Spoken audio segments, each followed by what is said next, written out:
मैंने सुना है एक बहुत पुराना वृक्ष था। आकाश में सम्राट की तरह उसके हाथ फैले हुए थे। उस पर फूल आते थे तो दूर दूर से पक्षी सुगंध लेने आते। उस पर फल लगते थे तो तितलियां उड़ती। उसकी छाया, उसके फैले हाथ, हवाओं में उसका वो खड़ा रूप आकाश में बड़ा सुंदर था। एक छोटा बच्चा उसकी छाया में रोज खेलने आता था। उस बड़े वृक्ष को उस छोटे बच्चे से प्रेम हो गया। बड़ों को छोटों से प्रेम हो सकता है अगर बड़ों को पता ना हो कि हम बड़े हैं। वृक्ष को कोई पता नहीं था कि मैं बड़ा हूं। यह पता सिर्फ आदमी को होता है, इसलिए उसका प्रेम हो गया। अहंकार हमेशा अपने से बड़ों को प्रेम करने की कोशिश करता है। अहंकार हमेशा अपने से बड़ों से संबंध जोड़ता है। प्रेम के लिए कोई बड़ा छोटा नहीं, जो आ जाए उसी से संबंध जुड़ जाता है। वो एक छोटा सा बच्चा खेलता आता था उस वृक्ष के पास। उस वृक्ष का उससे प्रेम हो गया। लेकिन वृक्ष की शाखाएं ऊपर थीं, बच्चा छोटा था, तो वृक्ष अपनी शाखाएं उसके लिए नीचे झुका था ताकि वो फल तोड़ सके, फूल तोड़ सके। प्रेम हमेशा झुकने को राजी है, अहंकार कभी भी झुकने को राजी नहीं। अहंकार के पास जाएंगे तो अहंकार के हाथ और ऊपर उठ जाएंगे ताकि आप उन्हें छू ना सके, क्योंकि जिसे छू लिया जाए वो छोटा आदमी है। जिसे न छुआ जा सके, दूर सिंहासन पर दिल्ली में हो, वो आदमी बड़ा आदमी है। वो वृक्ष के शाखाएं नीचे झुकाती जब वो बच्चा खेलता हुआ आता, और जब बच्चा उसके फूल तोड़ लेता तो वो वृक्ष बहुत खुश होता, उसके प्राण आनंद से भर जाते। प्रेम जब भी कुछ दे पाता है तब खुश हो जाता है। अहंकार जब भी कुछ ले पाता है तभी खुश होता है। फिर वो बच्चा बड़ा होने लगा। वो कभी उसकी छाया में सोता, कभी उसके फल खाता, कभी उसके फूलों का ताज बना के पहनता और जंगल का सम्राट हो जाता है।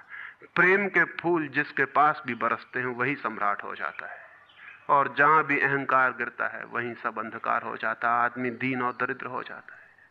वो लड़का फूलों का ताज पहनता और नाचता, और वृक्ष बहुत खुश होता, उसके प्राण आनंद से भर जाते, हवाएं सनसनाती और वो गीत गाता है।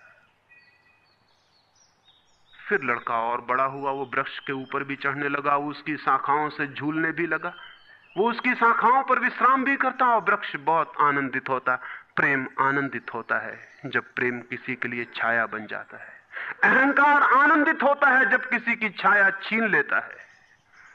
लेकिन लड़का बड़ा होता चला गया, दिन बढ़ते चले गए। जब लड़का बड़ा हो गया तो उसे और दूसरे काम भी दुनिया में आ गए, महत्वाकांक्षाएं आ गईं। उसे परीक्षाएं पास करनी थी, उसे मित्रों को जीतना था। वो फिर कभी कभी आता, कभी नहीं भी आता, लेकिन वृक्ष उसकी प्रतीक्षा करता कि वो आए, वो आए। उसके सारे प्राण पुकारते कि आओ आओ। प्रेम निरंतर प्रतीक्षा करता है कि आओ आओ। प्रेम एक प्रतीक्षा है, एक अवेटिंग है। लेकिन वो कभी आता कभी नहीं आता तो वृक्ष उदास हो जाता है। प्रेम की एक ही उदासी है, जब वो बांट नहीं पाता तो उदास हो जाता है, जब वो दे नहीं पाता तो उदास हो जाता है। और प्रेम की एक ही धन्यता है कि जब वो बांट देता है, लुटा देता है तो आनंदित हो जाता है। फिर लड़का और बड़ा होता चला गया और वृक्ष के पास आने के दिन कम होते चले गए। जो आदमी जितना बड़ा होता चला जाता है महत्वाकांक्षा के जगत में, प्रेम के निकट आने की सुविधा उतनी ही कम होती चली जाती है। उस लड़के की एम्बिशन, महत्वाकांक्षा बढ़ रही थी। कहां वृक्ष, कहां जाना। फिर एक दिन वहां से निकलता था तो वृक्ष ने उसे कहा, सुनो। हवाओं में उसकी आवाज गूंजी कि सुनो, तुम आते नहीं, मैं प्रतीक्षा करता हूं, मैं तुम्हारे लिए प्रतीक्षा, राह करता हूं, राह देखता हूं, बाट जोता हूं। उस लड़के ने कहा, क्या है तुम्हारे पास जो मैं आऊं? मुझे रुपए चाहिए। हमेशा अहंकार पूछता है कि क्या है तुम्हारे पास जो मैं आऊं।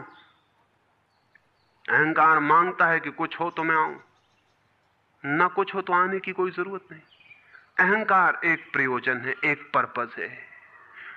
प्रयोजन पूरा होता हो तो मैं आऊं, अगर कोई प्रयोजन ना हो तो आने की जरूरत क्या है। और प्रेम निष्प्रयोजन है।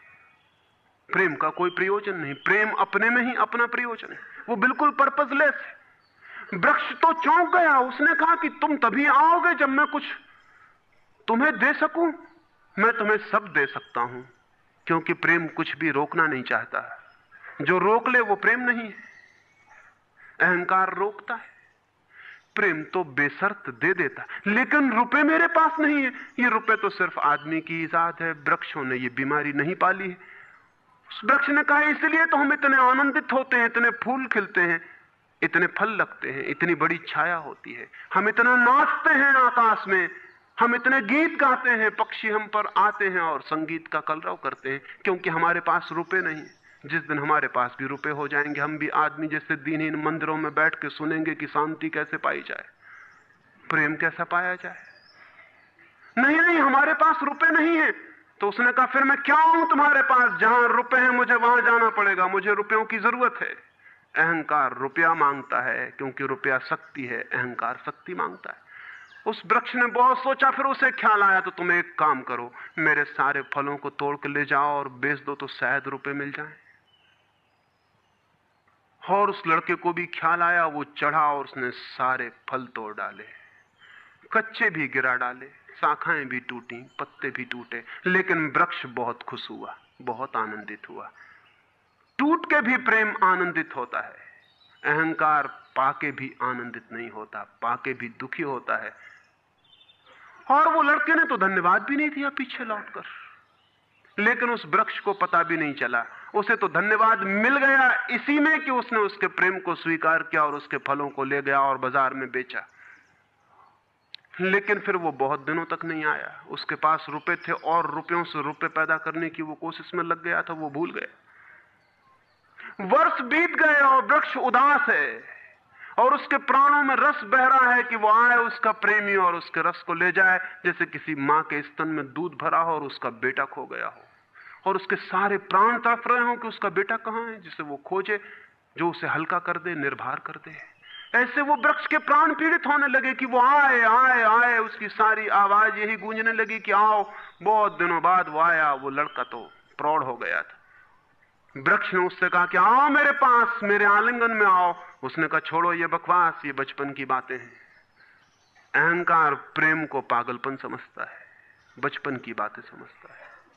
उस वृक्ष ने कहा आओ मेरी डालियों से झूलो, नाचो। उसने कहा छोड़ो ये फिजूल की बातें, मुझे एक मकान बनाना है। मकान दे सकते हो तुम? वृक्ष ने कहा मकान? हम तो बिना मकान के ही रहते हैं, मकान में तो सिर्फ आदमी रहता है। दुनिया में और कोई मकान में नहीं रहता, सिर्फ आदमी रहता है। सो देखते हो आदमी की हालत, मकान में रहने वाले आदमी की हालत। उसके मकान जितने बड़े होते जाते हैं, आदमी उतना छोटा होता चला जाता है। हम तो बिना मकान के रहते हैं। लेकिन एक बात हो सकती है कि तुम मेरी शाखाओं को काट के ले जाओ तो शायद तुम मकान बना लो। और वो प्रौढ़ कुल्हाड़ी लेकर आ गया और उसने उस वृक्ष की शाखाएं काट डाली। वृक्ष एक ठूंठ रह गया नंगा, लेकिन वृक्ष बहुत आनंदित था। प्रेम सदा आनंदित है, चाहे उसके अंग भी कट जाएं, लेकिन कोई ले जाए, कोई ले जाए, कोई बांट ले, कोई सम्मिलित हो जाए, साझीदार हो जाए। और उस लड़के ने तो पीछे लौट के भी नहीं देखा, उसने मकान बना लिया। और वक्त गुजरता गया, वो ठूंठ रहा देखता, वो चिल्लाना चाहता, लेकिन अब उसके पास पत्ते भी नहीं थे, शाखाएं भी नहीं थी, हवाएं आती और वो बोल भी ना पाता, बुला भी ना पाता। लेकिन उसके प्राणों में तो एक ही गूंज थी कि आओ आओ। और बहुत दिन बीत गए, तब वो बूढ़ा आदमी हो गया था। वो बच्चा, वो निकल रहा था पास से, वृक्ष के पास आके खड़ा हो गया। तो वृक्ष ने पूछा क्या कर सकता हूं और मैं तुम्हारे लिए, तुम बहुत दिनों बाद आए। उसने कहा तुम क्या कर सकोगे? मुझे दूर देश जाना है धन कमाने के लिए, मुझे एक नाव की जरूरत है। तो उसने कहा तुम मुझे और काट लो तो मेरे इस पीड़ से नाव बन जाएगी, और मैं बहुत धन्य होऊंगा कि मैं तुम्हारी नाव बन सकूं और तुम्हें दूर देश ले जा सकूं। लेकिन तुम जल्दी लौट आना और सकुशल लौट आना, मैं तुम्हारी प्रतीक्षा करूंगा।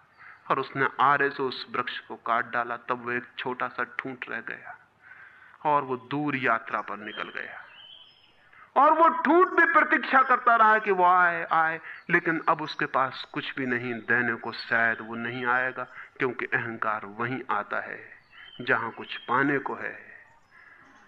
अहंकार वहां नहीं जाता जहां कुछ पाने को नहीं। मैं उस ठूंठ के पास एक रात मेहमान हुआ था, तो वो ठूंठ मुझसे बोला कि वो मेरा मित्र अब तक नहीं आया। और मुझे बड़ी पीड़ा होती, कहीं नाव डूब ना गई हो, कहीं वो भटक ना गया हो, कहीं किसी दूसरे किनारे पर विदेश में कहीं भूल ना गया हो, कहीं वो डूब ना गया हो, कहीं वो समाप्त ना हो गया हो। एक खबर मुझे भर कोई ला दे, अब मैं मरने के करीब हूं, एक खबर भर आ जाए कि वो सकुशल है, फिर कोई बात नहीं, फिर सब ठीक है। अब तो मेरे पास देने को कुछ भी नहीं है, इसलिए बुलाऊं भी तो शायद वो नहीं आएगा, क्योंकि वो लेने की ही भाषा समझता है। अहंकार लेने की भाषा समझता है, प्रेम देने की भाषा है। इससे ज्यादा और कुछ मैं नहीं कहूंगा। जीवन एक ऐसा वृक्ष बन जाए और उस वृक्ष की शाखाएं अनंत तक फैल जाएं, सब उसकी छाया में हों और सब तक उसकी बाहें फैल जाए, तो पता चल सकता है कि प्रेम क्या है। प्रेम का कोई शास्त्र नहीं है, न कोई परिभाषा है, न प्रेम का कोई सिद्धांत है। तो मैं बहुत हैरानी में था कि क्या कहूंगा आपसे कि प्रेम क्या है। तो बताना मुश्किल है। आके बैठ सकता हूं, अगर मेरी आंखों में दिखाई पड़ जाए तो दिखाई पड़ सकता है, अगर मेरे हाथों में दिखाई पड़ जाए तो दिखाई पड़ सकता है। मैं कह सकता हूं यह है प्रेम, लेकिन प्रेम क्या है? अगर मेरी आंख में न दिखाई पड़े, मेरे हाथ में न दिखाई पड़े, तो शब्दों से बिल्कुल भी दिखाई नहीं पड़ सकता है कि प्रेम क्या है। आज के लिए इतना ही।